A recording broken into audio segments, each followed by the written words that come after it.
My name is Peter Anderson, founder of The Playful Couple. Welcome to the relationship pathway, where each journey begins with one courageous step into the unknown.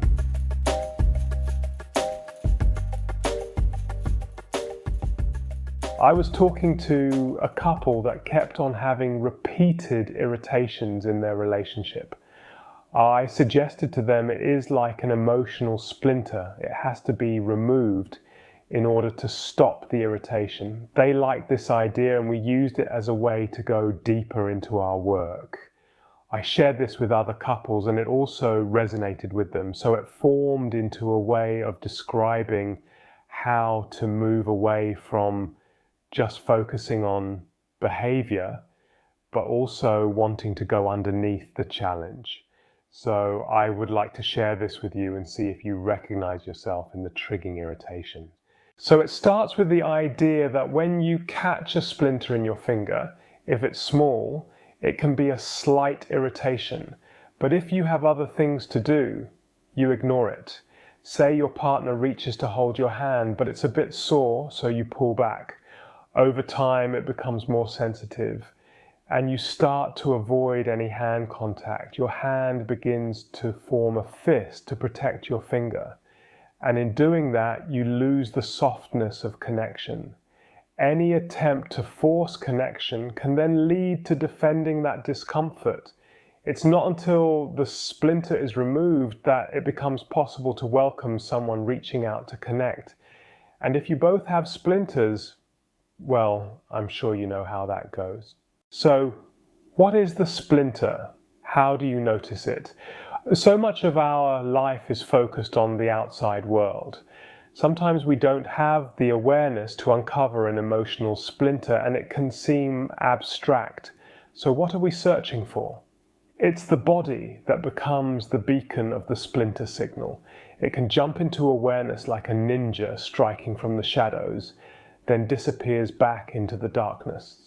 It might be subtle and easy to miss, but let's give it a go and step into the shadows of the underlying signals. You might feel a tightening in your chest, a gripping in your stomach, a tightening somewhere in your body, something that doesn't feel completely open. And it doesn't arrive as a thought, like it's already there before you have words for it. And if you stay with it just for a moment, you might notice that it has a quality to it. A tone, a sense that's hard to describe, not strong, not overwhelming, but present, and it doesn't feel new, even if you haven't noticed it before, even if nothing obvious has happened yet. There's something about it that feels familiar, not because you've thought about it, but because you've felt it in other moments, in other situations. And that familiarity sits quietly underneath everything.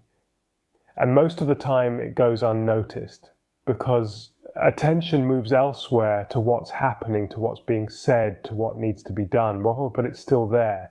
And then something small happens, a word, a tone, a pause, and that feeling shifts, not gradually but quickly. It becomes clearer, stronger, more defined. And now it's harder to ignore. And it might feel out of proportion, like something small has created something bigger. But if you stay with it, you begin to see that it didn't start there and it was already present, and the moment didn't create it and it revealed it. And that can feel confusing because everything in you wants to link the feeling to what just happened and to make sense of it, to explain it. But the feeling has its own depth. It doesn't need much to be there. And once it's there, it carries something with it, a sense that something matters in a way that feels immediate. And that sense can be hard to step away from, and because it doesn't feel like a choice, it feels like something you're already inside. And if you stay with that just a little longer without trying to move away from it, without trying to change it, you might begin to notice something else. That the feeling has a shape, not a clear one, not something you can map out, but something you can sense. And that shape has been there longer than this moment. It's not something that belongs only to what's happening now. It's something that's been carried quietly, consistently, waiting for the moment it becomes visible again. And if you stay with that just a little longer, you might begin to notice that the feeling is not fixed. It moves. Sometimes it becomes sharper, sometimes it softens, sometimes it shifts in a way that's hard to follow. And when you're not reacting to it, when you're not trying to move away from it, you start to experience it differently, not as something that arrives suddenly, but as something that was already there waiting. And that waiting has a quiet quality to it, not urgent, not demanding, but present. And that presence can feel strangely familiar, like something you've known without realizing it.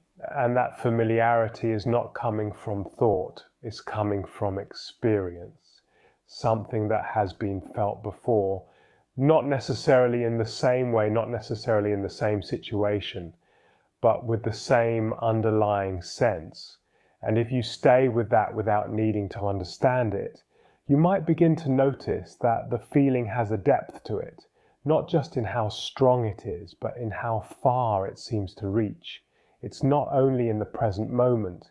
It feels like it connects to something beyond it, like something that isn't fully visible but is clearly there, and that can create a kind of hesitation, like because you can feel that there's more to it, like, but you can't quite see it yet. And this is when you find yourself barking at each other. You didn't do this, you didn't do that. And it becomes a not very entertaining version of a British pantomime. Oh no, I didn't. Oh yes, you did. Oh no, I didn't. Oh yes, you did. So many couples I meet want to get out of this theatre, but the show just keeps repeating. And I think there's almost a kind of blindness to this splinter. For example, there's a game I sometimes play in workshops. Everyone has a few rubber bands. Two people go off and talk about their relationship with another couple, and the other two become the judges. And there's one simple rule.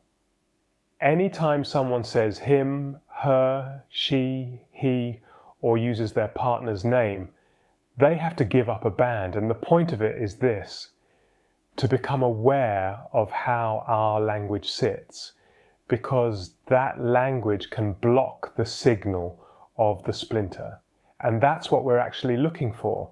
It's almost like learning to listen in a different way, to notice when the body is saying something's not okay here. Can we turn the focus back towards ourselves so this doesn't just keep repeating? I think what makes these splinters so hard to recognize is that most of what we see and talk about sits on the surface, but that's only a small part of what's actually going on underneath. And we're trained for that surface. Our education, our experience, it's mostly focused on the outside world. We don't get much practice noticing what's happening inside. So when these splinter signals show up, they're easy to miss, especially in a world full of distraction. And what they really need is a bit of space, a moment to turn towards it and begin to investigate what's actually going on within us. And when we do have a moment of realization, the sting grabs our attention, just like a splinter, but often we go, I'll deal with that later. And that's the moment. That softer voice steps in and puts it to the side.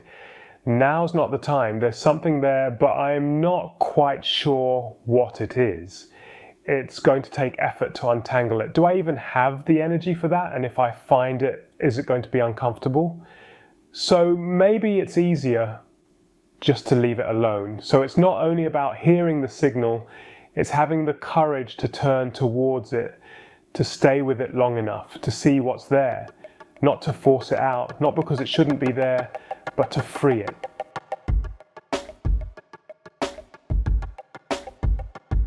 If something in this episode resonated with you, you can explore more at www.theplayfulcouple.co.uk.